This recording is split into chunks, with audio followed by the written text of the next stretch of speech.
A figura 7 mostra a grande desarmonia pelo afastamento das pétalas de base que mostra o recuo diante da encarnação. Após o tratamento na terapia de vidas passadas e desdobramento apométrico, o mental superior se mostra equilibrado em sua configuração. Conclusão. Assim, seu psiquismo é extremamente embotado, frente às realidades psíquicas de que é portador, o que vale dizer que ele não desenvolveu essas faculdades que lhe são inerentes. Embora esteja equipado pela natureza, no natural evoluir da espécie, com um sistema nervoso central bastante desenvolvido, não aprendeu a usar o prosencéfalo astral e mental. José Lacerda de Azevedo. Espírito e Matéria, Novos Horizontes para a Medicina, página 43. Ao referir-se ao corpo astral, assim como os amigos do mundo espiritual, nós não temos a pretensão de considerar este trabalho finalizado. Existe muito mais a ser pesquisado.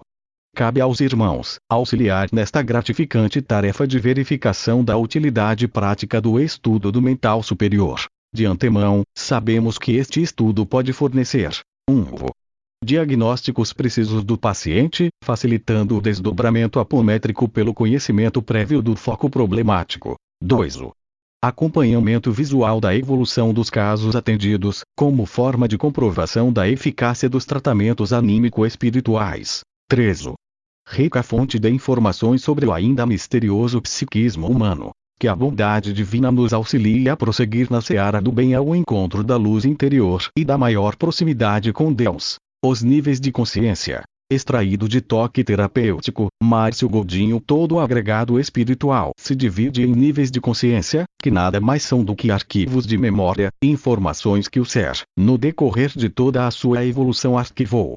São conhecimentos bons ou ruins, sentimentos como o amor ou o ódio, as diversas reações quando se depara com algumas situações, enfim, tudo que possa servir para o seu crescimento espiritual e o aumento da capacidade de discernimento entre as coisas boas e más. Observamos que o cérebro físico não consegue interpretar por completo o assombroso conhecimento que os níveis de consciência detêm, tornando a criatura encarnada muito frágil e suscetível a traumas e complexos, que são gerados por informações de experiências mal sucedidas e, às vezes, trágicas. Analisando esses detalhes, e nos fundamentando na multiplicidade das encarnações, pelas quais o homem passa, temos a absoluta certeza de que muitas dessas experiências boas ou más, adquiridas na noite dos séculos, de alguma forma, em maior ou menor grau, conseguem ser interpretadas pelo cérebro do encarnado, na forma de fantasias, pensamentos, desejos, frustrações, automatismos, etc., explicando aí a diferença de personalidade entre os encarnados. Pelo que temos analisado, ao longo deste aprendizado, o cérebro físico, que pela imutável lei da natureza, não ultrapassa o limite da atual encarnação, repassa muitas vezes ao ser encarnado, de forma muito mascarada, traumas de uma encarnação anterior muito conturbada e cheia de más experiências que se refletem no encarnado, de formas diversas, como por exemplo o medo que aos olhos de um terapeuta, pode se traduzir em situações trágicas vivenciadas em alguma outra encarnação no passado e que agora, o cérebro do encarnado, por não ter vivido aquela época, interpreta na forma de sensações e complexos que, se não forem reciclados a tempo, poderão proporcionar ao encarnado grandes distúrbios, tanto de ordem mental como de ordem física. Os 7 níveis ou corpos. Extraído de Apometria, o caminho da harmonia espiritual e da felicidade de J.S. Godinho, EC Publicações, Blumenau, SC. De acordo com a milenar concepção setenária, originária da antiga tradição oriental, o agregado homem-espírito compõe-se de 2 estratos distintos. A tríade divina ou ternário superior, ou ainda individualidade ou eu, individualidade composta pelos níveis átmico, búdico e mental superior. B. Quaternário inferior ou ego, personalidade, composta pelos níveis mental inferior ou concreto, astral ou emocional, duplo etérico ou corpo vital e corpo físico ou somático. Os corpos físico e etérico são corpos materiais, que se perdem pelo fenômeno morte. Os demais são espirituais e o ser os vai abandonando gradativamente na medida que evolui até se tornar espírito puro. Corpo físico, carcaça de carne, instrumento de suporte passivo, recebendo a ação dos elementos anímico-espirituais, constituído de compostos químicos originários do próprio planeta. São milhares de vidas organizadas e administradas pela vida e comando do espírito. O único estudado e relativamente conhecido pela ciência oficial. Nele, somatizam-se os impulsos desarmônicos orundos dos demais corpos, níveis ou subníveis da consciência, em forma de doenças, desajustes ou desarmonias, que são simples efeitos e não causa. Duplo etérico, alma vital, vitalidade prânica, reproduz o talhe do corpo físico, estrutura tênue, invisível, de natureza eletromagnética densa, mas de comprimento de onda inferior ao da luz ultravioleta, quase imaterial. Tem por função estabelecer a saúde automaticamente, sem interferência da consciência.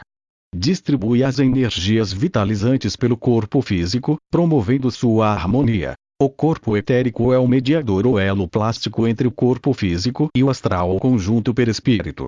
Essas ligações acontecem ou se fazem por cordões ligados aos centros de força. E no caso de nosso trabalho no grupo Ramatiz, onde o interesse é mais direcionado aos aspectos do psiquismo, procuramos estudar mais a ligação ou cordão que se liga na região do bulbo ou nuca. No entanto, como trabalhamos também com terapia alternativa, frequentemente percebemos dificuldades com os demais cordões, que parecem sujos ou emaranhados. O duplo etérico é constituído por ectoplasma, sua base é o éter cósmico, como composição exterior, o éter físico emanado do próprio planeta Terra e elaborado no fantástico laboratório Homem-Espírito. É fundamental nos fenômenos de teletransporte, efeitos físicos, e acoplamento ou sintonia mediúnica. Este corpo possui individualidade própria e tem consciência um tanto instintiva e reduzida, podendo ser dividido em 7 níveis ou camadas, conforme estudos e informações recentes da espiritualidade. Grande número de doenças e desarmonias estão alojadas no duplo etérico, influenciando daí o corpo físico. Sua cor é azul do lado esquerdo e alaranjado do lado direito e, quando em intensa atividade, tende ao azul cinzento violáceo. Todos os seres vivos possuem duplo etérico, embora nem todos tenham corpo astral ou mental. Pode ser afetado por substâncias ácidas, hipnóticas, sedativas ou entorpecentes, e sensível também ao perfume, frio, calor, magnetismo, etc. As criaturas dotadas de mediunidade devem ter o máximo cuidado, evitando alimentos ou bebidas com as características acima descritas. Pode ser afastado do corpo por pequena distância, através de anestesia, transe mediúnico, sono, coma alcoólico, hipnotismo, etc. Mas tende sempre à reintegração. O duplo vibra em média 1 centímetro acima do corpo físico. Sua função mais importante é transmitir para a tela do cérebro todas as vibrações das emoções e impulsos que o perispírito recebe da alma, além de absorver a vitalidade ou prana do mundo oculto emanada do Sol, misturando-a com as várias energias vitalizantes do planeta e distribuindo-as ao soma. Seu automatismo é instintivo e biológico, não inteligente. No caso do ataque epiléptico, o duplo etérico fica saturado de venenos usinados, acumulados e expurgados pelo perispírito ou níveis mais altos da consciência e afasta-se violentamente do corpo, evitando com isso danos à delicada construção celular do corpo físico. Ele possui função semelhante ao do fusível ou chave disjuntora, que sob o efeito de elevação brusca da tensão elétrica, desliga-se automaticamente, aliviando e preservando o sistema. É claro que existem outros ataques que não são epilépticos, embora semelhantes, e nessa categoria, pela nossa experiência na mesa mediúnica e pesquisas com os níveis de consciência através do desdobramento múltiplo, podemos falar de mais 3 efeitos, ataques, semelhantes. A ação agressiva de um obsessor violento a uma criatura possuidora de alta sensibilidade mediúnica, nervosa, quando direcionada ao pescoço da vítima, produz a mesma aparência do ataque epiléptico. B. Quando a criatura traz em si, mesmo veladas, lembranças de erros graves em vidas passadas e, por remorso, tende a voltar ao local onde errou, ao defrontar-se com os quadros ideoplastizados ou ainda lá existentes, sofre tremendo impacto nervoso e emocional, entrando em convulsão. C. Quando antigas vítimas, agora transformadas em vingadores, plasmam ao redor ou na tela mental da criatura, clichês ou quadros tenebrosos de seus erros em passadas existências. Da mesma forma, o choque emocional acontece Nos 3 últimos casos o fenômeno geralmente é inconsciente e de difícil diagnóstico, mas perfeitamente passível de tratamento e cura, a nível espiritual num primeiro estágio e psicológico num segundo. Podemos tomar também, como exemplo do bloqueio de duplo etérico com desastrosas consequências imediatas e de longo prazo, os casos de vícios químicos como fumo, tóxicos, álcool e uso imprudente de determinados medicamentos. Conhecido é o caso da talidomida, que foi recomendada como tratamento nos enjoos da gravidez e produziu um bloqueio nas articulações dos ombros dos futuros bebês por impedimento do fluxo das energias que formariam os braços. Como consequência, nasceram bebês apresentando deficiências físicas irreversíveis. O duplo etérico, quando do desencarne do ser, tem ainda a função de drenar dos níveis mais altos para o cadáver as energias residuais, aliviando, dessa forma, ao desencarnante as sobrecargas desnecessárias e evitando sofrimentos futuros nos charcos de lama ácida do baixo astral, onde o mesmo teria que drenar esses sedimentos negativos. No desencarne por suicídio, acidente ou síncope cardíaca, há como que um choque violento, pela desintegração dos motos vorticosos, chakras, o que provoca o rompimento dos cordões fluídicos, impedindo a imediata e necessária drenagem de que já falamos. Corpo astral, emocional, sensibilidade geral, instinto, emoções passionais. Primeiro invólucro espiritual, mais próximo da matéria, facilmente visível por clarividentes. Luminosidade variável, branca argêntea, azulada etc. é o modelo organizador biológico, é o molde que estrutura o corpo físico.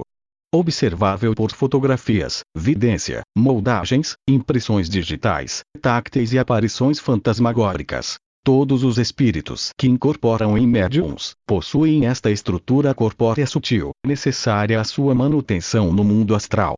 Já os espíritos que não possuem este corpo em virtude de sua evolução, se comunicam com médiums via intuição mental. Desconfiamos que os espíritos que estão na forma ovoide e que se apresentam sem a forma humana, na realidade não perderam o corpo astral, eles o implodiram. Afirmamos isso em virtude de termos conseguido incorporá-los e restabelecer a sua forma humana. Se houvessem perdido, isso não seria possível. Vamos a um relato de nossa pesquisa. Em um trabalho de estudo do desdobramento múltiplo, analisávamos o mental superior de um colega, incorporado e já tendo recebido os cuidados terapêuticos que julgamos conveniente às suas necessidades, resolvemos aproveitar de suas possibilidades mnemônicas, já que nos encontrávamos amplamente amparados pelos nossos mentores ligados ao trabalho de pesquisa. Interessados em saber o que realmente acontece no processo de ovoidização de um espírito, procuramos verificar se ele, mental superior, detinha alguma informação do gênero em sua memória. Como resposta, o mental do colega nos relatou o seguinte caso. No intervalo de uma de suas encarnações, o colega em estudo frequentava uma avançada escola no astral. Certo dia ele e seus colegas foram convidados para observar e estudar um antigo colega que, ao final de sua existência física e em vias de desencarnar, ainda se dedicava à magia negra e à rebeldia espiritual consciente.